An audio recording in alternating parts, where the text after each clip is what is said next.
What's up guys, my name is Dean, aka the Blue Crusader. A lot has happened since last time in our Skyblock Adventure. Today we'll be opening a brand new chapter in the story, from battling sinister foes to building wonderful new farms and creations. This is our Skyblock Adventure, part 2. Without further ado, let's begin.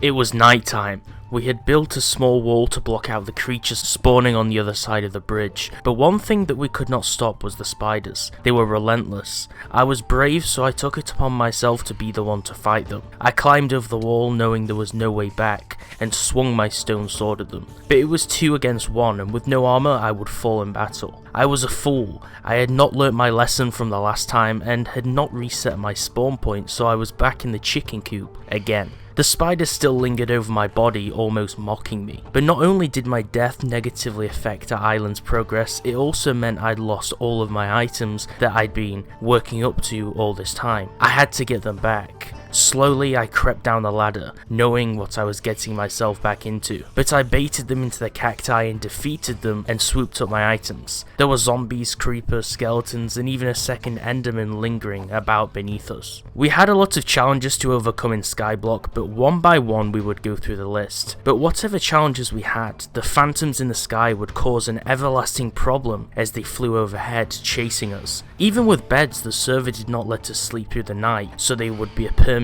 threat. All we could do is hide in the water of our cobblestone generator and farm, or sleep with the chickens for shelter. For now, I was the designated farmer in our team. I was responsible for planting the beetroot and harvesting the wheat. After all, we needed beetroot for our challenge and it would take some time, but with the crop yield, however slow they were, we would get more seeds to plant and receive even more beets in return. I would occasionally come back to look inside the chicken bunker and think about just how cruel it was. A 1x2 space. We had extended it now by only 1 block.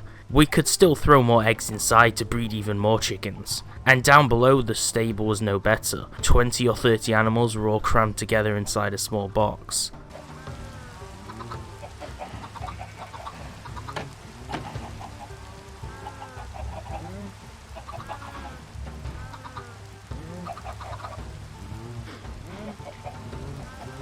Some parts of our base were designed to only be accessed with fly mode, like safe havens. One with a sugarcane farm where we could fish in peace and safety from phantoms and mobs. NANI?! お前はもう死んでいる。 Although I was told not to, I decided to make a campfire for the beehive. I had already done my research months before and was the most knowledgeable one on beekeeping, so I took it upon myself to use it. The smoke of the bonfire would stop the bees from becoming aggressive when I would take the honey. However, I was betrayed again as my campfire was destroyed, but this would not stop me. Without a functional bed, it was a common thing for us at night time to sleep in the chicken coop.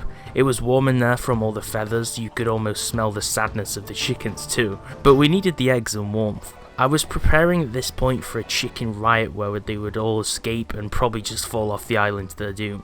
It was at this point that I thought it would be a good change to switch up and use a new texture pack. Everything looks super HD and the chickens were too realistic but still pretty cute. It made everything more realistic in general. But eventually I would become tired of the new textures when I had no clue which blocks or items I was looking at. Although it made our island look truly amazing. Everything looked so visually appealing, but the monsters were scarier, and if you would have seen how terrifying the bees now were, you would have probably gone back to vanilla textures too. I would always look forward to a new beetroot crop flourishing and forming in the farm. They would take so long, but they were so bright red it was something to look forward to. For anyone who has tried to survive in Skyblock, you will know how time consuming and how much of a grind a lot of these challenges are. So you can see over here we have a happy healthy bee. Okay, good. Well, things start to get spooky a little later, and random things begin to disappear. Of course, the only thing to do is blame the other person, yet we discover that the server is actually just toying with us, and things are despawning.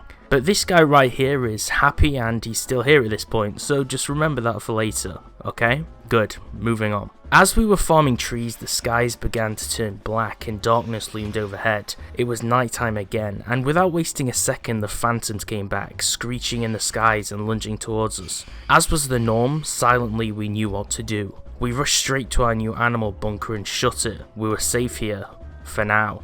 Although I was in two minds and felt pretty confident I could take them on with my trusty stone sword. Although against my own will, I was trapped once more.